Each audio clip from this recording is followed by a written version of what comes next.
தரானுங்களா 5 ரூபா பிஸ்கட்டுக்கு 5 ரூபா பிஸ்கட்டு 5 ரூபாலேருந்து 55 ரூபா வரையும் இருக்கும் பிஸ்கட்டு. ஆனால் 25,000 ரூபா லேப்டாப் 5 ரூபா பிஸ்கட்டு வெறும் கோடு கொடுத்தா மட்டும் எஸ்எம்எஸ் பண்ணால் மட்டும் போதும் நாங்கள் தரேன்னு சொல்லி ஏமாற்றி இப்போல்லாம் விளம்பரம் பண்ணுறானுங்க. ஒரு வேளை சொந்தக்காரனுக்கு கொடுப்பாங்கன்னு நினைக்கிறேன், சாரி கொடுப்பாங்கன்னு நினைக்கிறேன்.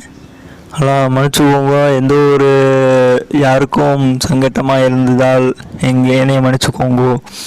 ஓகே, லைக் பண்ணிடுங்க, ஷேர் பண்ணுங்கள், கமெண்ட் பண்ணுங்கள், சப்ஸ்கிரைப் பண்ணுங்கள், பக்கத்தில் பெல் பட்டனை கிளிக் பண்ணிடுங்கோ. திருப்பி சொல்லணுமா, அதனால சொல்கிறேன்.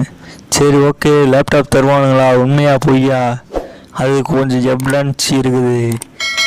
விளம்பரம் பார்த்து தான் பிஸ்கட் சாப்பிட்றோம். பிஸ்கட் சாப்பிட்டா நல்லாயிருக்கும், ஒன்றும் பிரச்சனை இல்லை. ஆனால் நானும் 3 வாட்டி இதில் எஸ்எம்எஸ் பண்ணி பார்த்துட்டேன். என்னடா அது நமக்கும் வர மாட்டேங்குது. அதான் எவிடன்ஸ் போட்டுக்கிட்டேன்.